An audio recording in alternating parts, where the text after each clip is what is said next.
Jesus got sick of them at the table and said, it is enough. He washed your feet so you could get up and walk somewhere.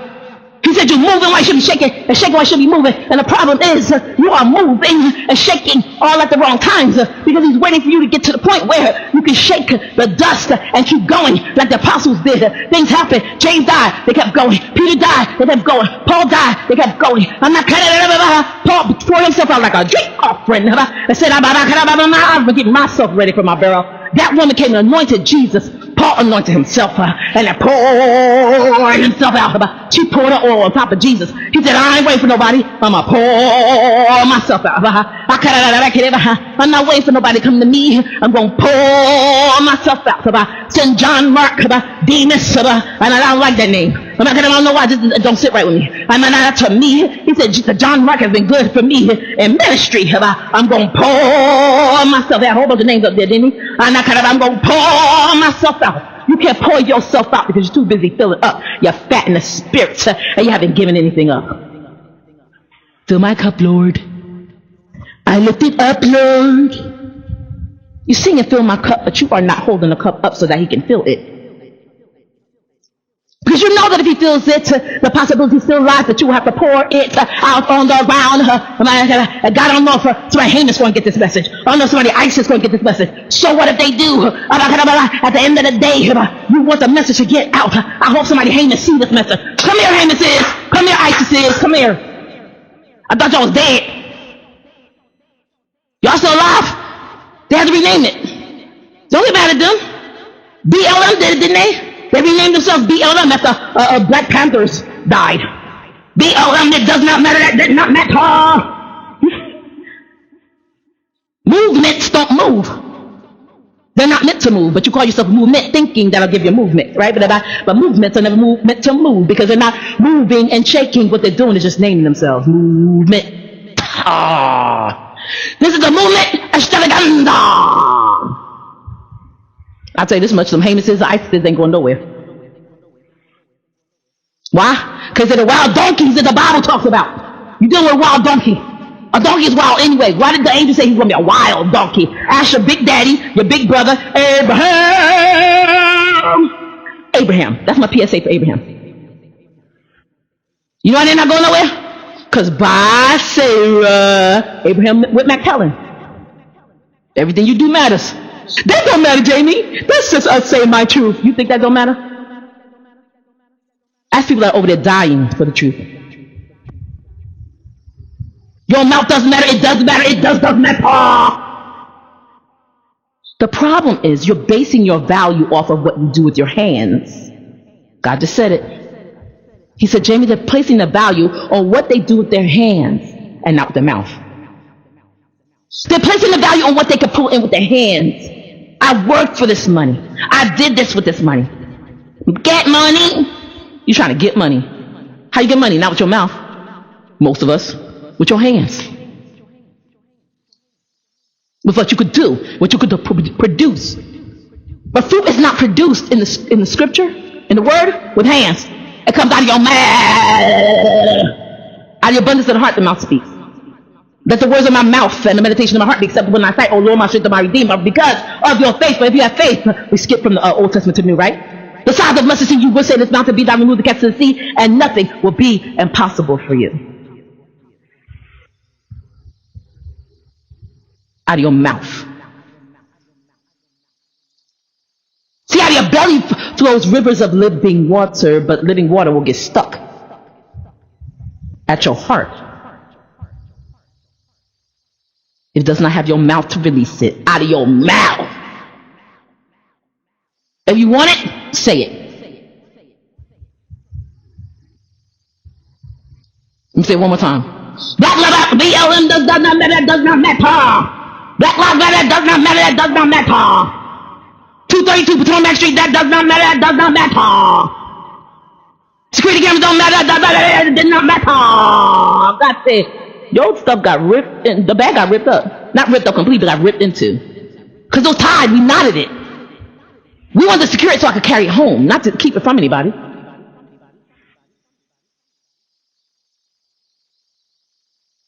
She said, your stuff got ripped into, and it was sitting right in front of the security camera. Security cameras don't matter. That does not matter. That did not matter. I said, she keep coming asking because she comes to my house and adjusts her security cameras. And she comes, reaches out the window, and does the same thing over and over again. She said, I do have to be a little quieter with my blogs. No, I don't. No, I don't. Because next time Marilyn don't say I have to be quieter. Don't try to quiet me down. They're stomping like a big dumb ogre upstairs. Let's quiet that down first. Chris Tucker said, you are about to lower my gun when you lower your gun. You lower your gun. I lower my gun before you lower yours. My gun is in my mouth. Because of my faith, for our faith the size of mustard seed. In order for me to believe in myself and be able to fight these demons and these enemies, I need my mouth. And you're not going to lower the bullhorn that God put in. Hey, put a bullhorn in. He didn't put a song. Wimpy, run through the town in it. Other people do that. I don't do that. That's not me. That's you. Behind your camera. Because you try to produce food with your eyeballs. I'm producing food in my mouth.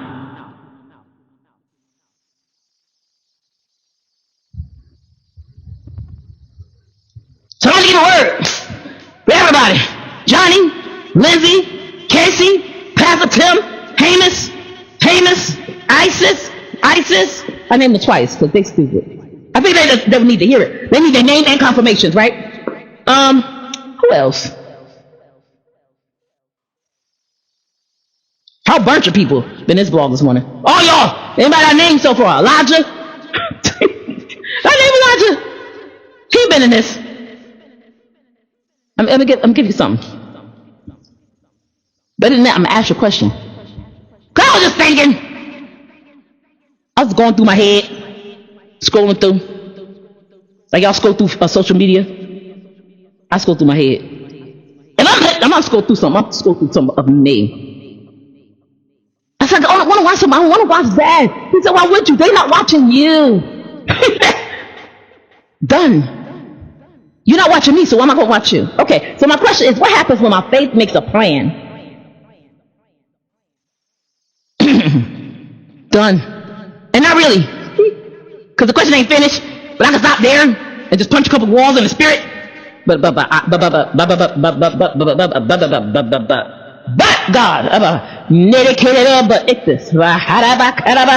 I stay on track. What happens when my faith makes a plan that involves Jesus? And Jesus is involved in the process. Stay tuned after these messages. I ain't got no messages, y'all. I can't afford, well, I do my Chico stick stuff. I can do an advertisement for Chico stick. Wait, stay with me. Okay. I used to eat these growing up, right? I love these. I love Chico sticks. They are awesome. Punch Christina right in the face. Sidebar. Christina ruined Chico sticks for me, y'all. They're so good. And when I found them, and I ordered a box while I was at the house. I was like, come here, Stephen, come here, Christine, taste this. They was like, no. I said, taste it. Taste it. They said they tasted it. And she said, oh, yeah, it's good. It's good. Oh, thank you for the Butterfinger, Jamie. I said, wait a minute. Wait a minute. Now, I have a problem with Butterfinger. I have an issue with them. It's not that I have a problem with the Butterfinger company. I have a problem with the fact that they got a thin layer of chocolate and all that stuff in the middle, right? And it looked like a canyon. Like it looked like a mountain. It looked like a mountain of stuff. Like if you look at it like on a microscope, it's like layers, but it's not pretty layers. Snickers has pretty layers, right? But it's got layers. Butterfinger's just not pretty. It's the ugliest candy bar you ever would taste. It's not the worst tasting. It's just the ugliest. And because there's peanut butter mixed in with this, whatever this thing is here that I'm eating, I shouldn't be eating. I'm putting in my colon. Because there's peanut butter chocolate mixed in with that. It tastes like peanut butter. Whenever I eat a Butterfinger, I taste peanut butter.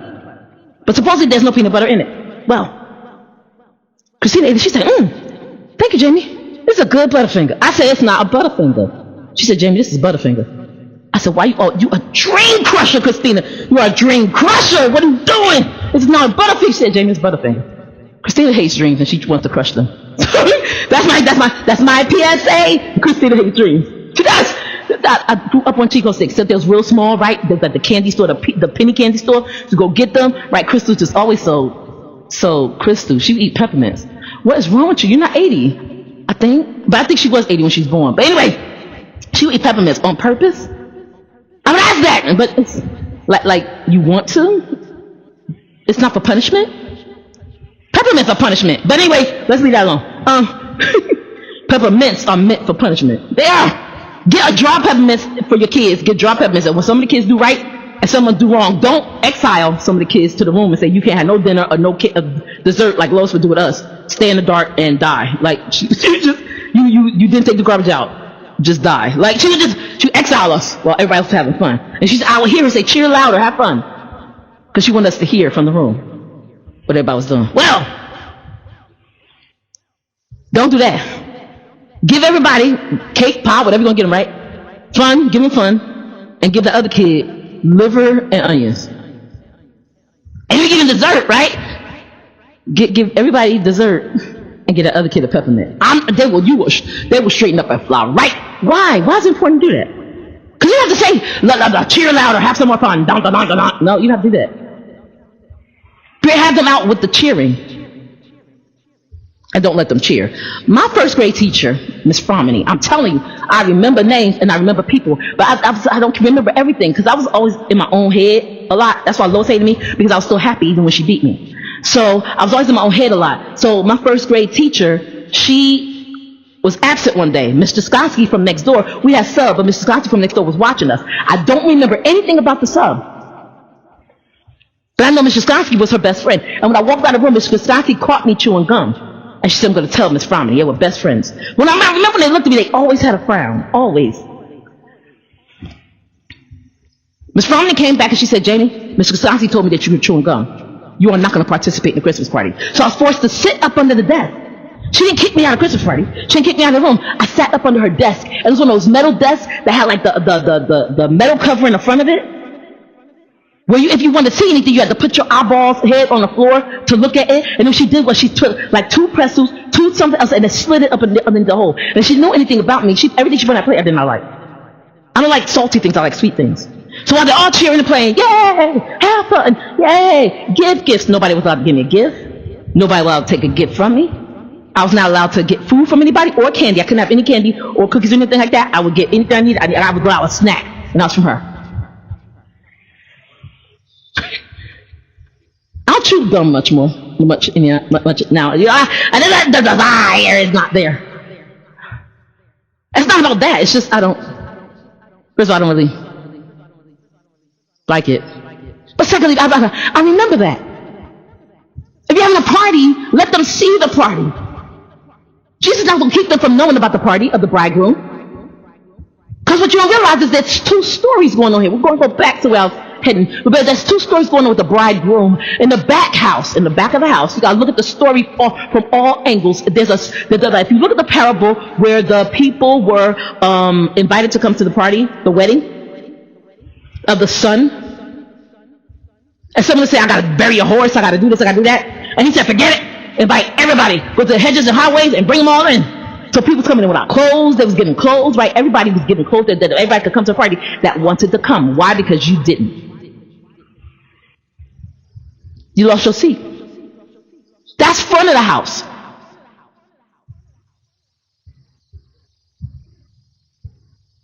Back of the house? Jesus headed to the party.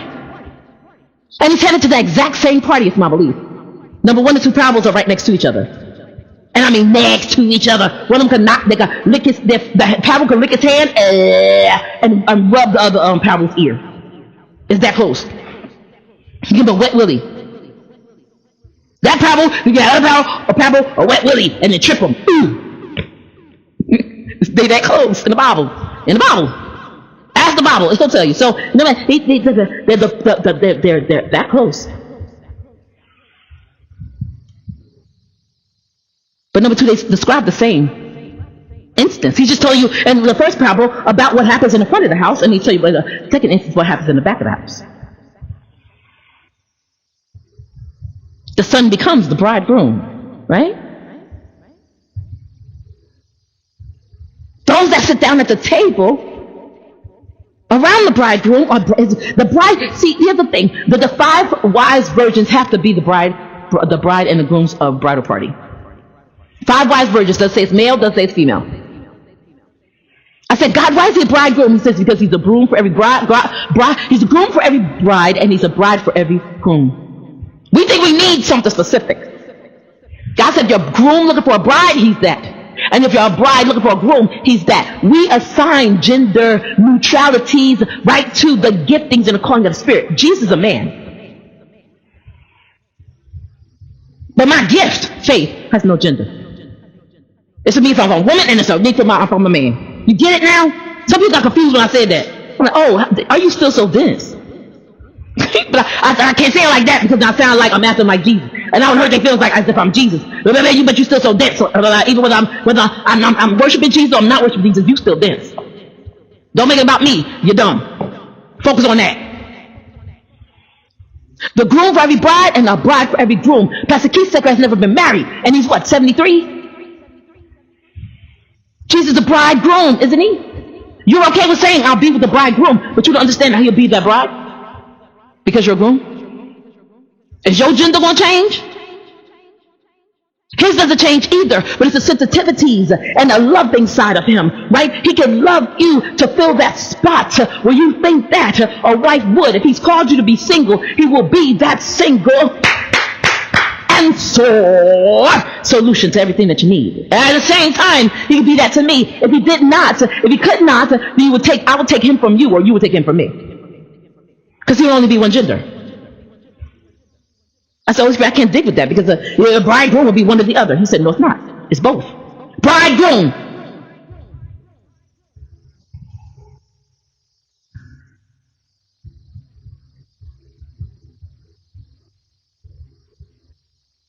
Do you get it? So the parable of the 5 wise and 5 foolish virgins happens right after that parable. And the groom comes through going to a wedding party. He's not going to a wedding. He's going to a wedding festival. Their festivals lasted a week or so, maybe. But he's going to a wedding party, wedding festival. He's going to a party.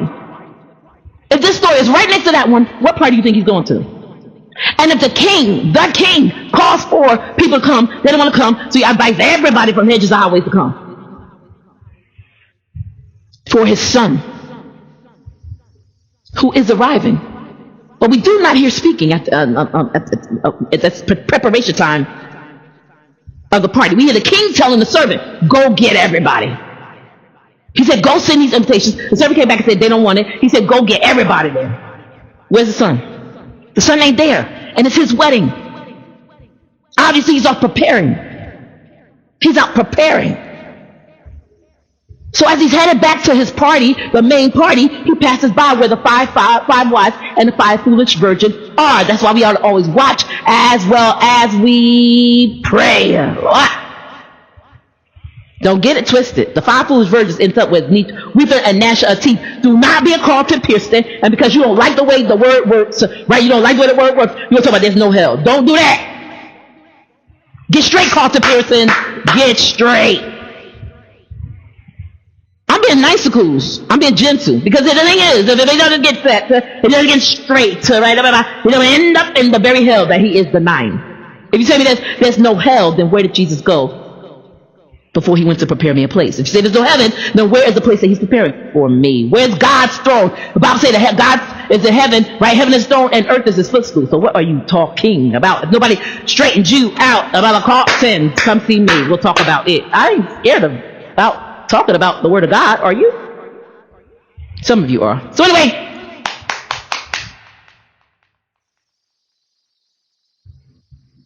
bride for every groom, groom for every bride.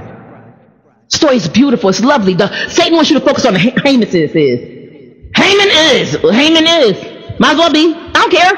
Our name is Haman, Jamie. I don't care. I know their name until this morning when I kept seeing a commercial. I was like, this is why I got rid of TV. I don't care what their name is. It's nothing. They're garbage. They're trash. It's like their daddy. They're nothing. They're shells. And then you come on G's side? And I mean side in his army, not his side. His actual a standing side. Because if you stand on G's side, you're going to be on our way side. But if you come in with work for Jesus, okay. If not, I'm stepping on your back just like I step on your daddy's back. It's nothing. You're nothing. Everybody here just step on their back. She said, wait, I was noticing, I was looking at the camera, like, I don't know what you're talking about. Step on your back. And I kept going. Pastor Tim, did you see that? I didn't even respond. And I didn't realize because I was a filler web. I didn't realize it until yesterday. That's why it's condescended upon. Because when I come to you with this of wisdom, you speak dumbo. I don't know what to call it. It's about wisdom or dumbo. Holy Spirit said, Jamie, foolishness. Okay. That too. If I come to you with wisdom and you speak foolishness, I will make it a habit of not speaking to you, answering you or speaking to you. I will never answer to you. I will never, so get that right. I don't answer to anybody but God and Pastor David and my pastors if he says so because he's the lead, right? But I don't answer to you. I will never answer to you, but I will never answer you or talk to you if you don't act like you got some sense. That's just me.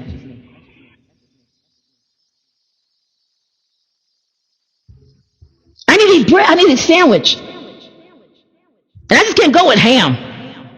Hamus. I need a sandwich. If I'm starving, I'm tired, okay, I'll take a ham sandwich. But I need the bread, the mayonnaise, the stuff. You come here with a slap of ham and just slap it in my hand, I'm going to slap you in your face with it. I don't want ham. Ham is, they don't even know what they is. Ham is what? We don't know. That's why killing everybody, because we don't know. And I'm thirsty for my sandwich that you ain't give me. You just gave me a slab of ham. And I'm thirsty and I ask you for a nice tall glass of Sprite. And you give me ice. I want the ice is what? You throw the ice in your face. I don't want it. Nobody wants it. Nobody wants you, right? Nobody wants what you're doing. It's true. So because I just go around killing everything in my path because I have no security backing me. I don't like where I live, so I see where you live, and I see that you're okay with it, so I'm going to destroy you. Because I can't destroy your continuity. I can't destroy your ability to be content. That's why it's continuity, right? That's my word. It's new. I can't destroy your continuity with what you're dealing with, so I got to destroy you. They're going to be real mad when they realize you didn't destroy us.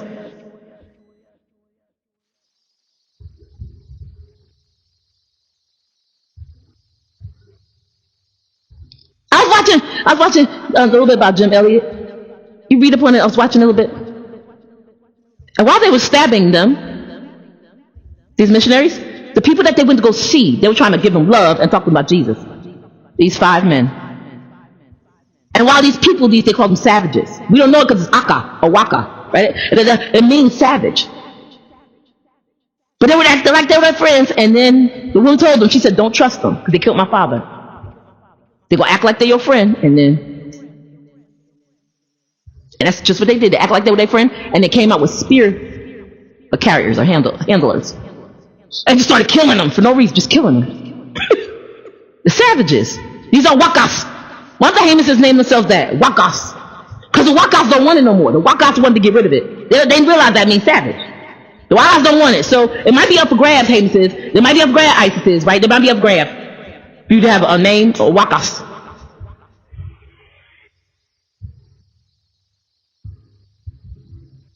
I mean, savage. Jim Elliott, they said they went to go minister to them. Everybody know the story goes, they went to go minister to those people and kept trying to reach out to them, They turn around and they act like they was their friend and just start stabbing with spears. And so one of them, as they were crying out, the man told them, I'll tell you how we know, because the man, they got saved eventually, but they were stabbing them out of what? Fear.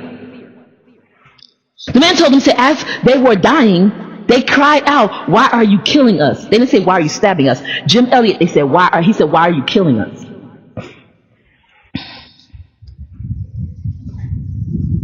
Jim Elliott said that. Now, Jim Elliott was a leader, one of 5. I think he was the first one to get hit with a spear. The leader, the one of 5. Do you realize they had guns? They had guns. They had firearms. And the one guy talked about it on a video or something. He said, I can't believe that they actually have firearms and did not fire on us. They had clothes. They had guns. We were naked with spears, and they let us kill them. The only one that could happen is if I go in with the concept and the idea that I'm going in like Jesus did. Jesus said, no man takes my life, I lay it down. Jim Elliot had decided in the beginning, he told his men, he said, if this does not, because they said no a group of Caucasian people had left alive. They killed their own for no reason. Of course you're going to live in fear. I don't know who's going to kill me. The people that's coming, the people that's going, the people that's next door to me, the people that are heinous underneath my feet, ISIS on top of the, no, underneath my feet, sorry. That's the only place you can be. I don't know who around me will kill me. We have nothing. And so it's like Newark, New Jersey, crabs in a barrel. As I was trying to get out of there, Holy Spirit said, say nothing. Because here's the thing, you say something to anybody and they will do their best and they will win to keep you here.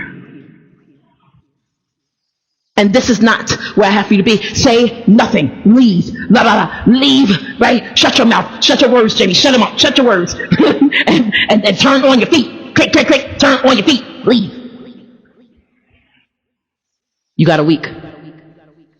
You got a week to pack. All I had time to do was pack. I had time saying that nobody had a week to pack. And not even that. It was less than a week. Get away from your family and your countrymen, right? What did Abraham do? He was going to tell some people. That's why he ended up with Lot. And Lot, for 25 years, kept the promised son from coming forth. Because Abraham kept, even when Lot left and went to Sodom and Gomorrah. But Abraham kept going and rescuing Lot. Abraham kept Lot in his life.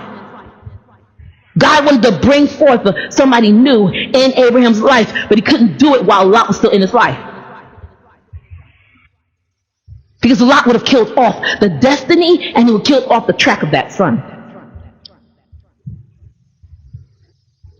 Lot made it with this is where Lot's mindset was. He made it with a woman that was of incest. Incestuous mindset. It's Sodom and Gomorrah. He made it with them. They were to choose land. Lot could have went anywhere. Lot chose Sodom and Gomorrah. And the bad part about that, he said, I chose it because it was green and lush. If it's green and lush, why don't you offer it to your uncle who sacrificed everything to bring you on the voyage and the journey that God put him on, not you? This is not your land. This land is my land. This land is your land. No, it's all mine. All of it, with the Canaanites, the Jebusites, the Terabites, the Terabalites, the Isisites, the Hamanites, the Hamanites, the Robin Hood and Tites, all of that is all mine. Plus that. But Abraham gave him deference. He gave Sodom, he gave, what's his name? He might as well be Sodom. Lot, deference. And Lot chose the plushest place. Lot chose the best place for himself. That's not how counterintuitive love works. God and Jesus are counterintuitive, picture of counterintuitive love. God is king, right? But since Jesus went and died for us, God said he elevated him to be King of Kings, which means God elevated Jesus above himself. You know what Jesus did? He gave God the throne. Because if Jesus is above God as King of Kings, Jesus is now on the throne. Jesus turned around and gave God the throne right back and said, I'll sit on your side advocating.